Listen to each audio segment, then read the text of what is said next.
Good afternoon. I'm Dr. Sarah Shea, and this afternoon I'm here to speak with you about the subject of attention deficit hyperactivity disorder and sleep.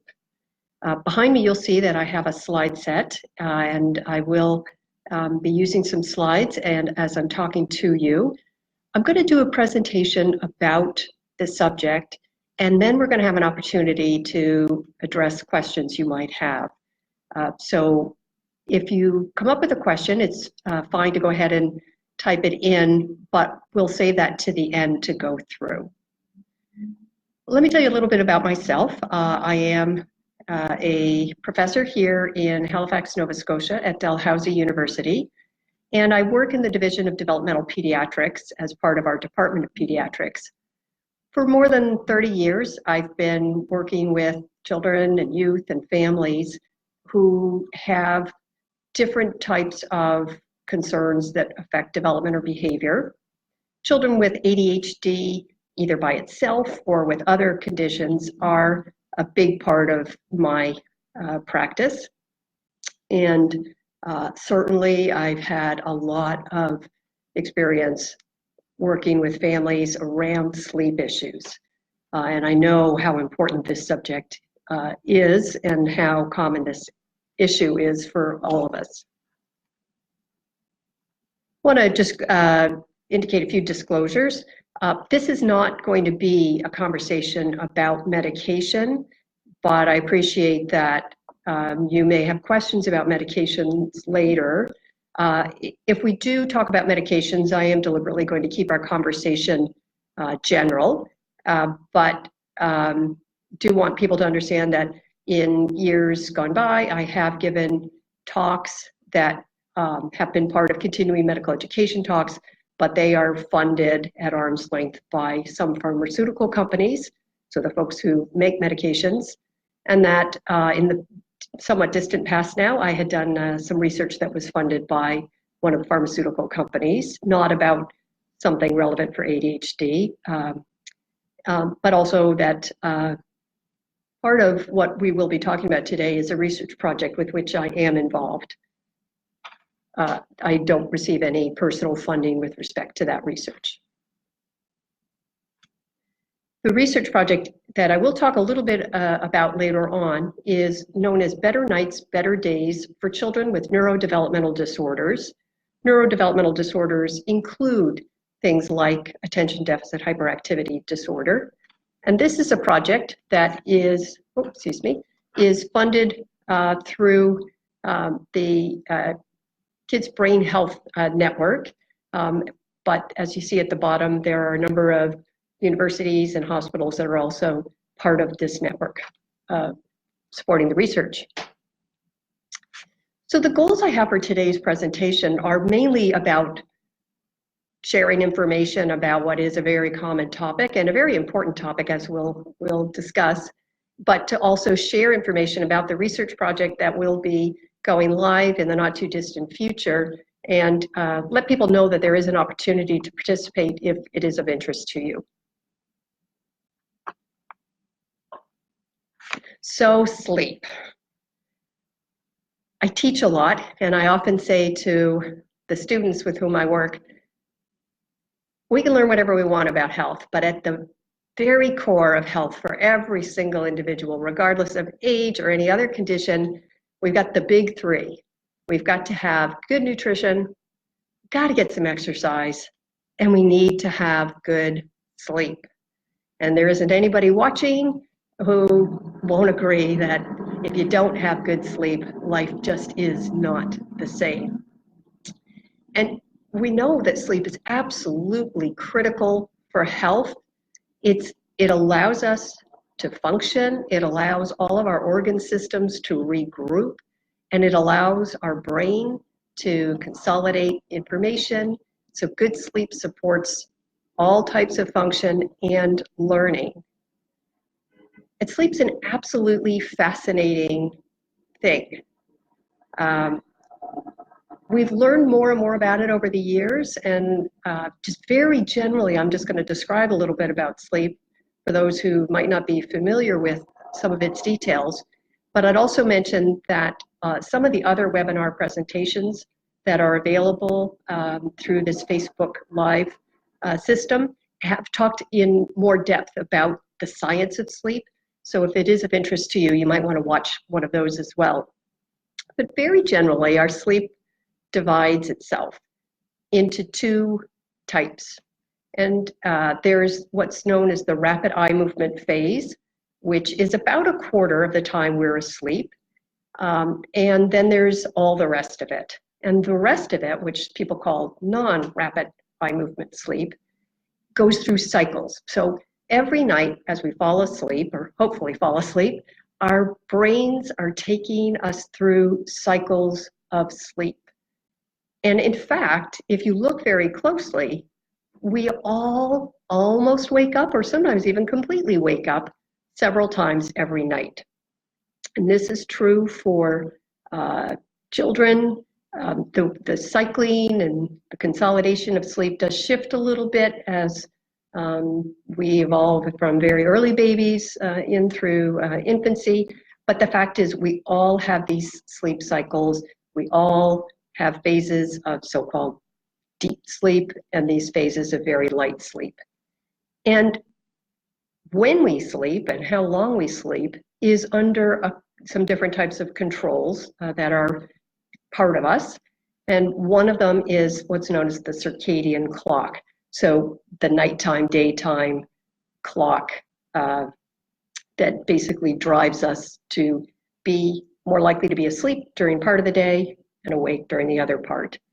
And we also have some systems within our body that create this overwhelming need to sleep, known as sleep pressure. So it's got some brain-based governance that relates to the light, to the time of day, as underneath all of what's going on for sleep. How much sleep we need varies to some degree from individual to individual, and it is influenced by age. So I've got on the slide there some of the typical sleep needs according to age. And I've put in bold school-age children and teenagers because the majority of children with diagnosed ADHD will fall into those groups. We can see that the amount of sleep that is needed decreases from the newborn period as we move to adolescence. But notice how much sleep we do still need. One of the challenges I certainly experience sometimes is convincing certain adolescents that they still need at least 8 hours of sleep. And for the majority of them, that is true. Again, recognizing that in any age group, we will have some outliers who may need less or who may need more. Sleep problems are common. Sleep problems are common in all age groups, including children. We know that at least a quarter of families will identify that their typically developing children are having sleep issues. And in fact, there is some evidence that concern about inadequate amounts of sleep are increasing in our current society, probably related more than anything to electronics use. So some people have looked at the amount of sleep that children in Canada are reporting that they are getting, or their parents are reporting that they're getting, and we are seeing a lot of underslept children.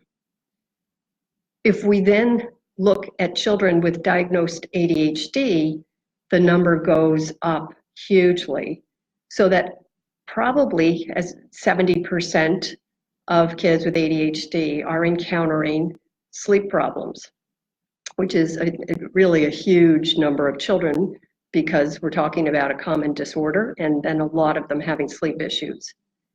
Teens especially are at risk for being tired during the day from having inadequate amounts of sleep. But we're seeing it in preschoolers, young school-age kids, all age groups. So does it matter if kids aren't getting enough sleep? I've already mentioned that sleep is one of the foundations for health and for functioning.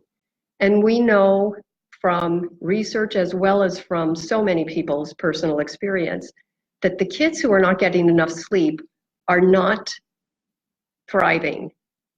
Having inadequate sleep has a negative impact on one's ability to focus, to think, to learn. It adversely impacts school performance and therefore grades.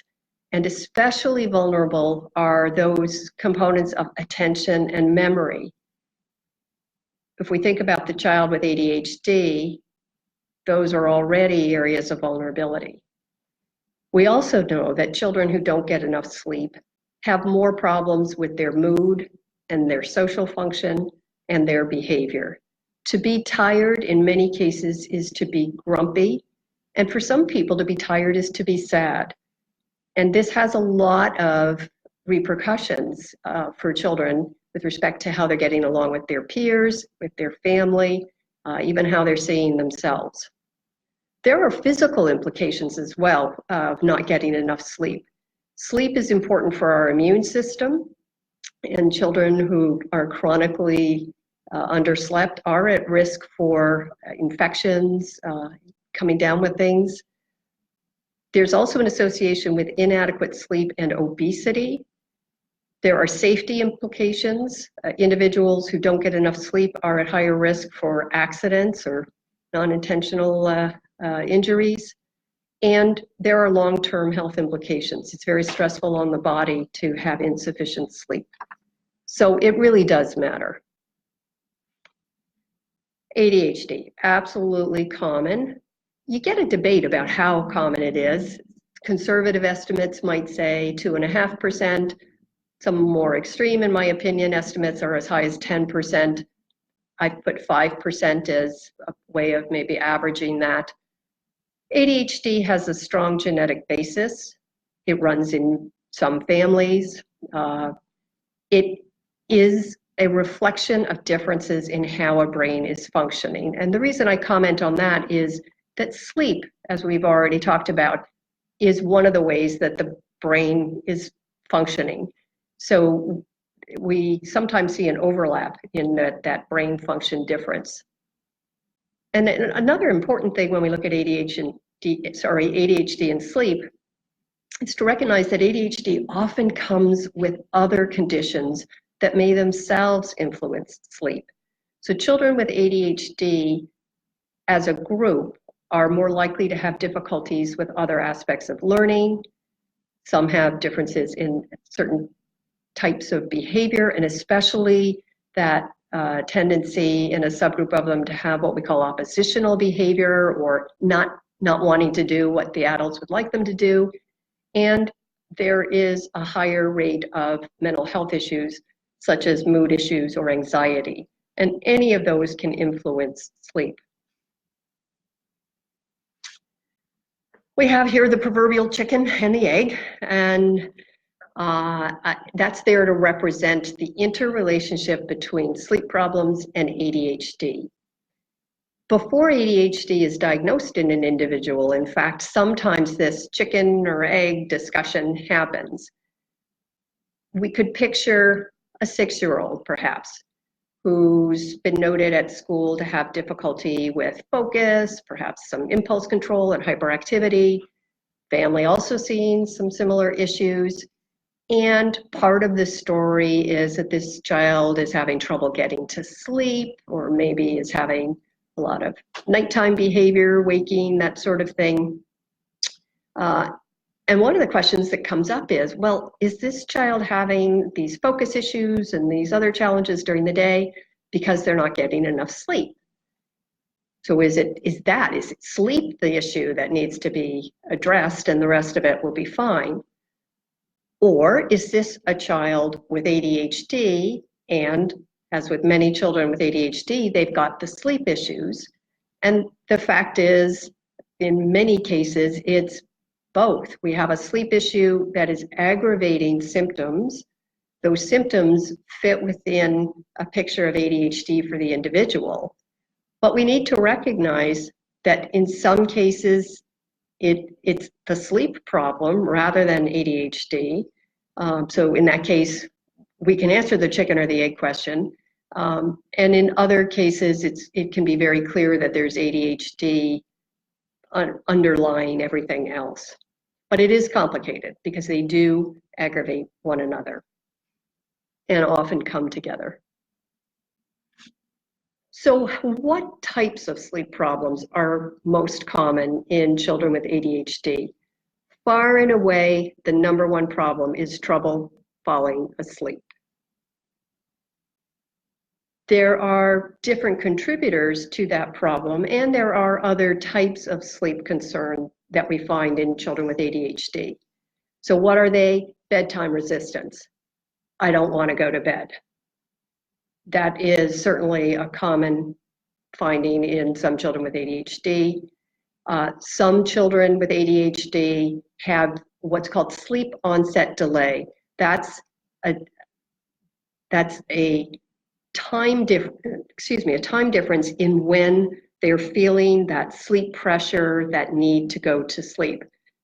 Sometimes that's associated with what's called phase shifting. They're falling asleep later. They physically, if I can say, they physically want to sleep later. So the brain's shift on when it is driven to be asleep is skewed later than perhaps fits with the schedule a child typically needs. They have to get up in the morning, they have to go to school. Night wakenings, where the child goes through one of those sleep cycles and comes fully awake and is perhaps out of bed, etc. That can be an issue with children with ADHD, recognizing that any and all of these can also occur in children who don't have ADHD. Trouble waking up in the morning. That can have several things behind it. One of them is that shifting in the sleep phase, so that they're still in a lot of that REM sleep, which tends to be loaded somewhat more in the morning hours. So that last period of sleep often has a lot of that rapid eye movement sleep. It can be a reflection of simply not getting enough sleep. So they're simply not ready to wake up. And that can be on the basis of any of the things that interfere with the total amount of sleep a child is having. One of the things with the families I see that we need to think about is whether that in fact is a reflection of a medication that they might be taking, including things that they might be taking in order to help them fall asleep. We need to recognize that sometimes that medication has not completely cleared, or that it may have lingering effects in the morning that can make an individual feel sleepy, not ready to jump out of bed. There are children who have sleep breathing problems. That's not specific to children with ADHD, but some of the children with that diagnosis, of course, can have that as well. And we know that inattentive type of ADHD, so the kids who perhaps don't have so much of the hyperactivity or impulsivity and have mainly that inattention as their symptom, will complain more of a sleepy feeling in the day. So why might kids with ADHD have more problems with sleep than children who don't have ADHD? Well, I alluded to this earlier, that we have a brain that is functioning differently in some ways and in some particular areas of the brain, including areas that we know are involved with alertness, so that general sense of, yep, I'm up, I'm awake, I'm focused, and also some areas that are quite sensitive to the impact of sleep deprivation. We know that we've got that higher rate of challenging behavior and of mood or anxiety issues that may themselves be contributing to difficulty falling asleep or increased bedtime resistance, either because of that oppositional style or because, for example, of anxiety. We know that kids with ADHD are particularly keen on using electronics, and electronic use and getting to bed on time don't go together well. So I see so many children who are attached to their electronics, who are using electronics excessively in the day, excessively in the evening, often in their bedrooms, often in their beds. And because electronics are so dynamic and change so quickly, they are one of the things that really hold the attention well of the individual with ADHD. And so it just seems to be a recurring issue that these kids are using the electronics and overusing the electronics in a way that absolutely is not compatible with healthy sleep practice. ADHD is genetic. So that means that, again, statistically, a family that has a child with ADHD is more likely than another family to have other children with ADHD or one or both parents with ADHD. And I've described this here as the familial ADHD burden, just in the sense that sometimes you're dealing not just with the one child and the challenges and the sleep and everything else of that child, but with a whole picture, other individuals with the same challenges. It just makes it a little bit harder, and that needs to be factored in and problem solved. And then there's medication. So medications for ADHD can be life-changing. They can be a wonderful support, but we do need to think about them when it comes to sleep. So a few things to say about it. Some of the medications, and in particular the stimulant type medications, more than anything else, can have an adverse impact on sleep. And the biggest impact is in that falling asleep. And the medications can lead to some delay in sleep onset. So that readiness of the brain to get into sleep can be delayed. It can even amount to some of that phase shifting. So the individual's brain wants to fall asleep a little bit later, wake up a little bit later. Whether that happens only when a child starts that type of medication and then gradually is accommodated to, really varies individual to individual. And there are things that a family can work through with the prescribing physician to address that if it's the core of the problem. So if sleep was going well and then medications were initiated and the child is now having trouble falling asleep at the same time, there are opportunities to look at things like changing the timing of taking medication, changing the dose of medication, changing the type of medication. And those are all things that do need to be worked through on an individual basis. But one thing I want to emphasize is, in my experience and when we look at what the research tells us about ADHD and sleep, the medication is not usually the only issue. So yes, it can be the driver of a new presentation of insomnia in the form of I can't go to sleep.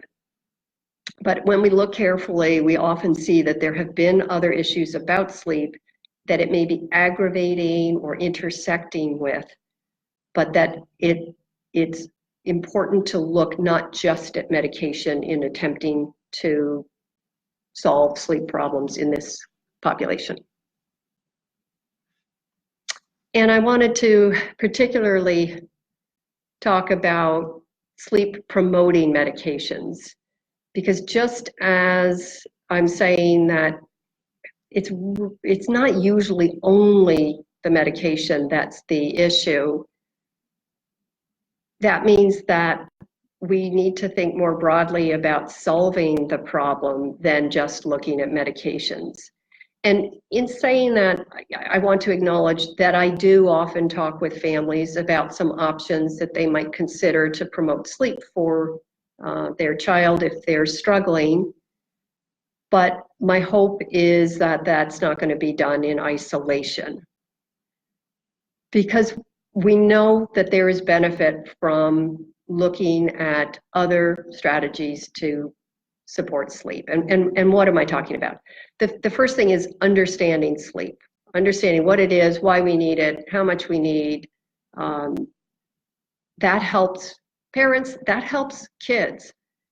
I often feel that adults forget kids in the equation too much, and I'm a big believer that children need to understand what's going on in ways that are supportive to them, and so everybody learning more about this can be helpful. Then we look at healthy sleep practice, which I'm going to talk a bit more about, and beyond that, behavioral strategies that parents can do with their kids that can help with sleep problems. So if we're going to tackle sleep issues with kids who have ADHD, we're going to start with the same things that we do with children who don't have ADHD: healthy lifestyle and good sleep practices.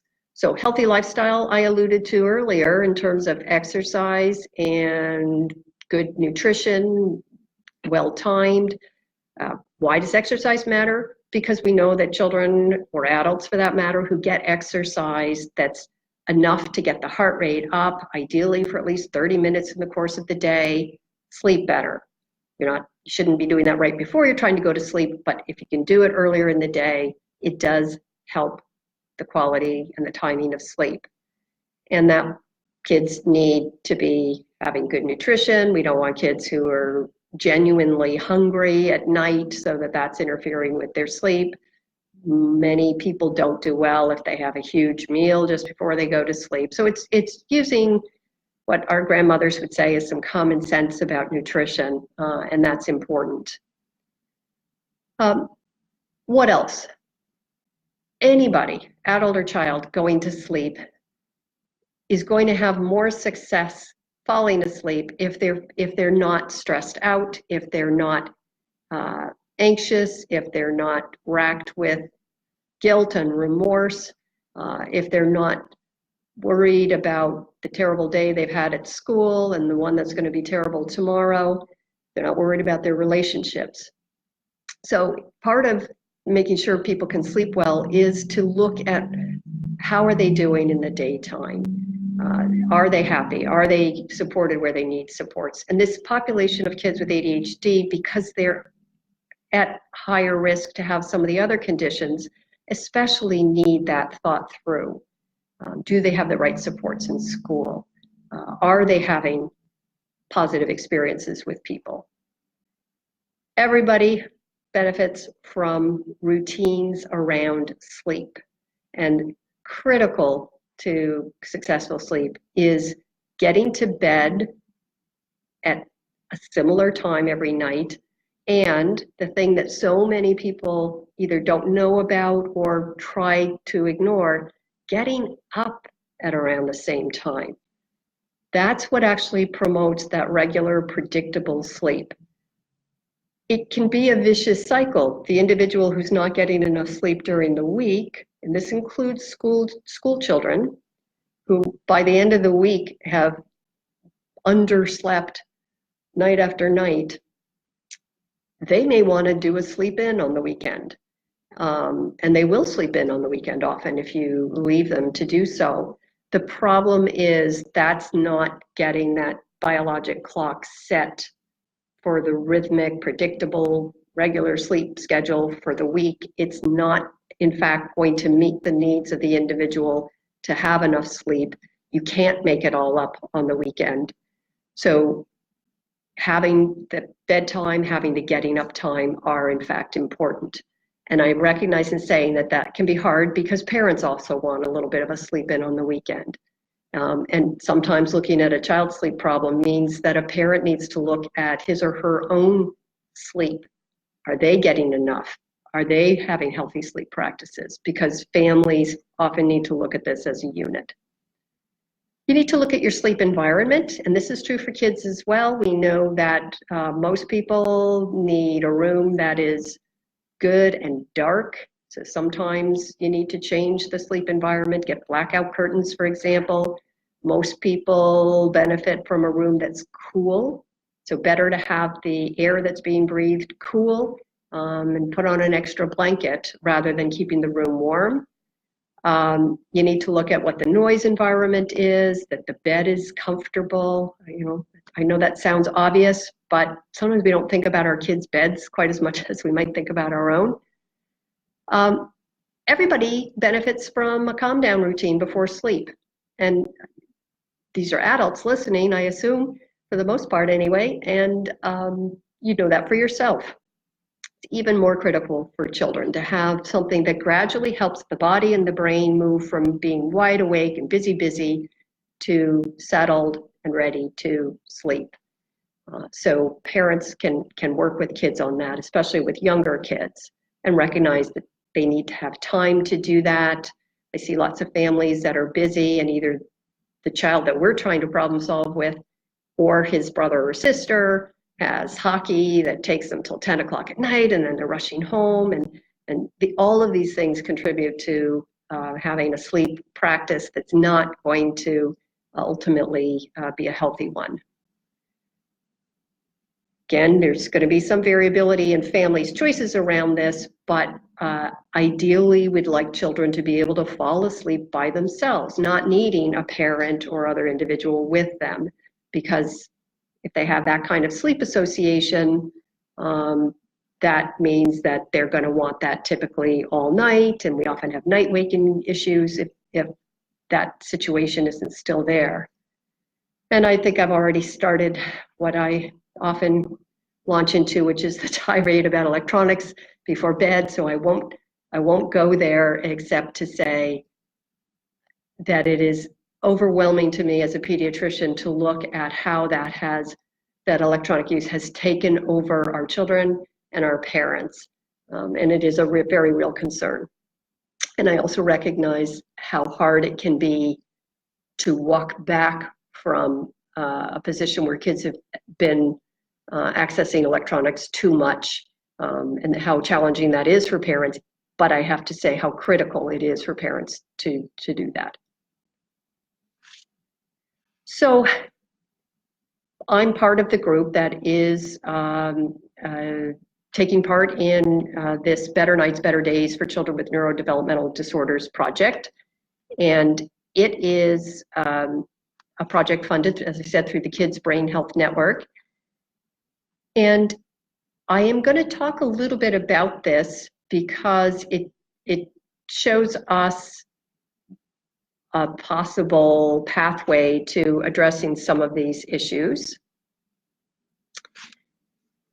And I want to talk about why there's a need for a project, because I think it's important, not just with respect to this project, but also just to recognize where we are in Canada and, in fact, in the world with respect to addressing sleep issues. I'll say it again, part of the big three of health is to have adequate sleep.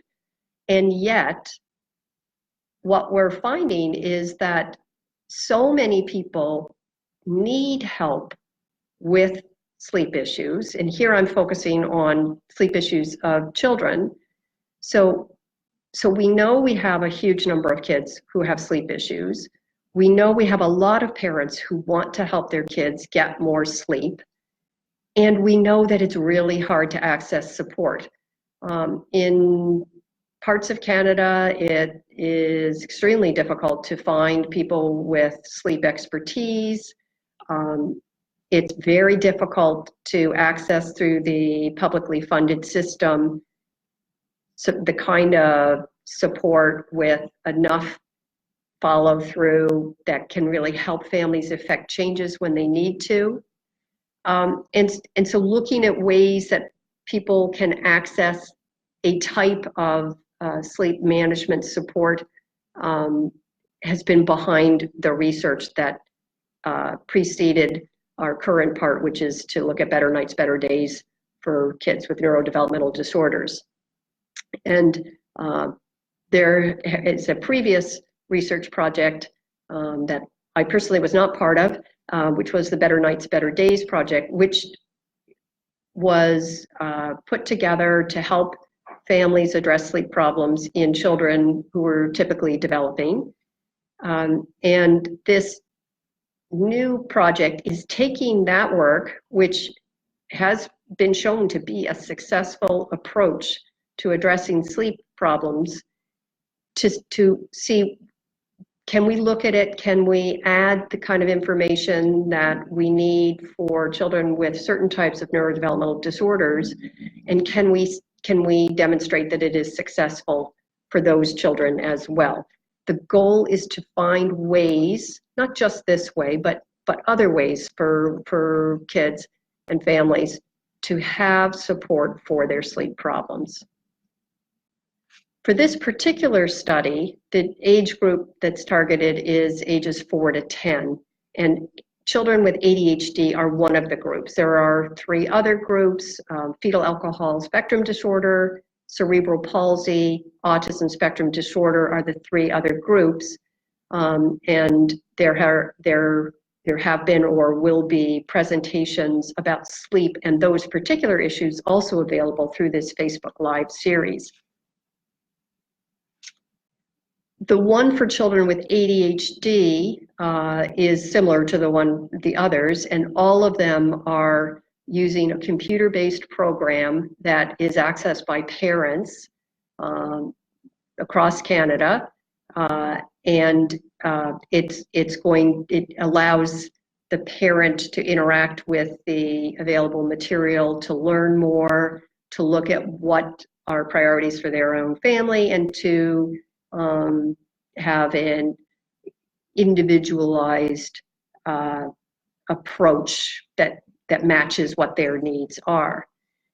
I want to emphasize, in talking about the component that's for children with ADHD, that it is okay to take part if a child is on ADHD medications. The eligibility would be that they need to be on a stable dose, and it's not going to change over the next 6 months. But that is compatible with participation for those who might be interested.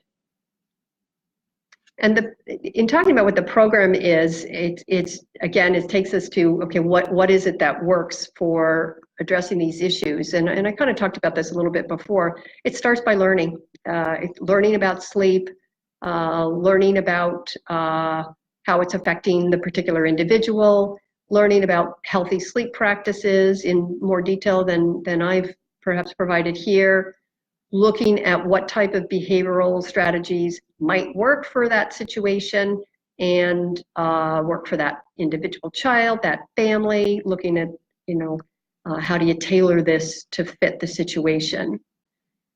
And in the Better Nights, Better Days for children with neurodevelopmental disorders, some additional information is provided for each of the 4 areas, so that if a family of a child with ADHD, for example, is taking part in it, there'll be some information about how ADHD might interact with the particular component of the program. And then it walks people through some goal setting and tracking results, etc.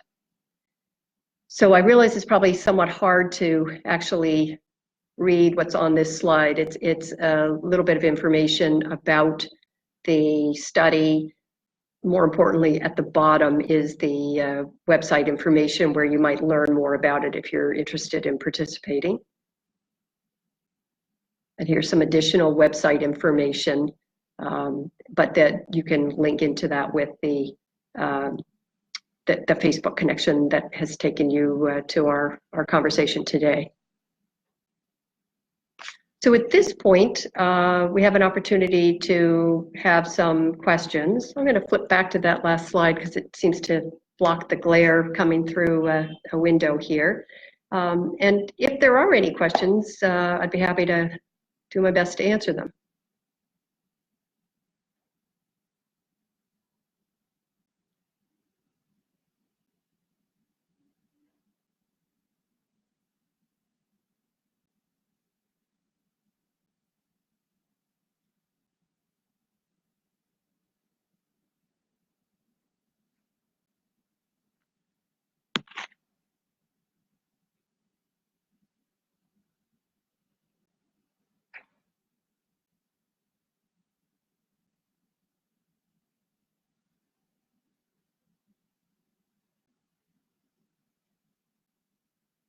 So far, none have come up.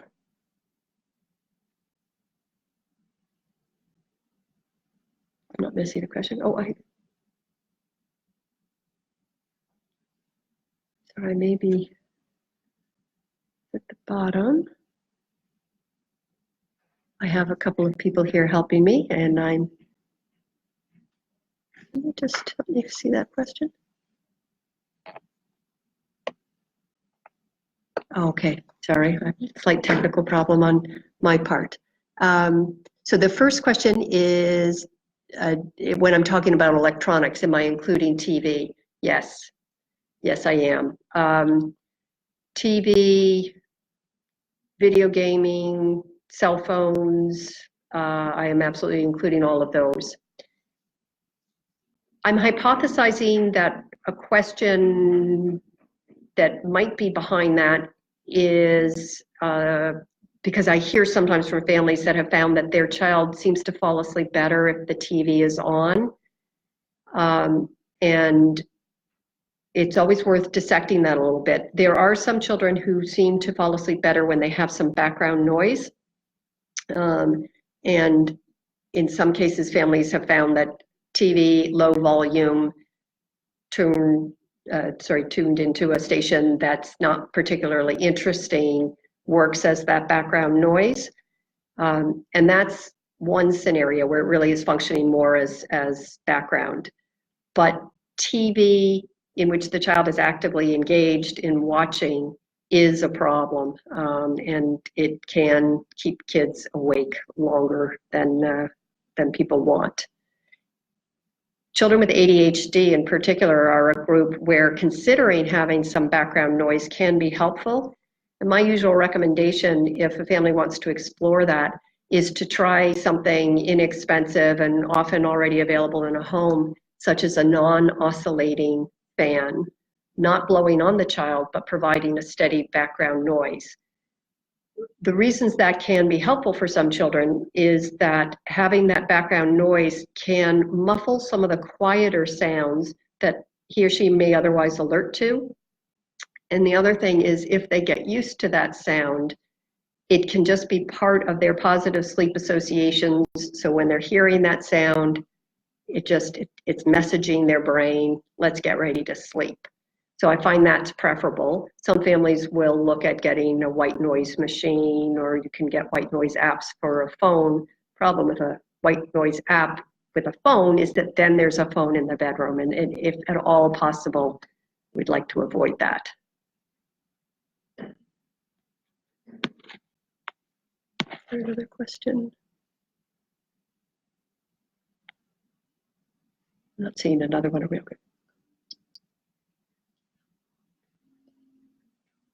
Oh, there was a question that disappeared. How long before bed, no electronics? Absolute minimum 1 hour, preferable is 2 hours. And what would like that 2 hours to be is a time where the child is engaging in some other types of quiet activities. I recognize that many families don't have much time between getting home from after school care, getting through dinner, getting the homework done, and getting to bed. And that sometimes it's tough to get more than that hour. And so we try to be realistic, but an hour is the minimum. That's true for the adults as well. Again, our own lives are often not really allowing us to engage in the healthy sleep practices. So sometimes, as I mentioned before, we need to reflect on what we're doing ourselves.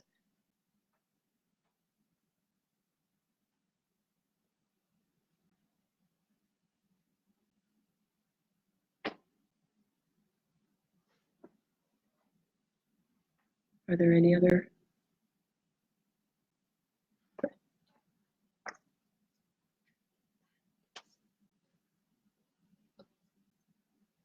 There's a specific question whether I have any experience with the DreamPad sleep pillow that plays music, and my answer is no, I don't.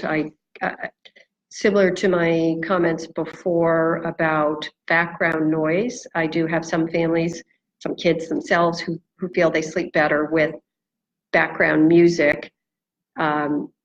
In general, if somebody's going to use music as the background noise, you want to look at a way that it will be delivered throughout the night, because during that sleep cycle and that sleep arousal, if somebody comes awake and the conditions aren't the right ones for falling to sleep, in this case, there's no music, there you run the risk that they'll come fully awake and have difficulty settling back. So if somebody's going to use something like background music, I find it's best to have something like the radio on a station that will play through the night, that's at a low volume, generally not exciting music or nothing with a beat that makes the child want to get up and dance. So classical music or something like that, that's just going to be steady through the night. Anything that's only there at the start of the night is going to create the problem with the sleep associations aren't right in the middle of the night. Something's missing, so I can't go back to sleep.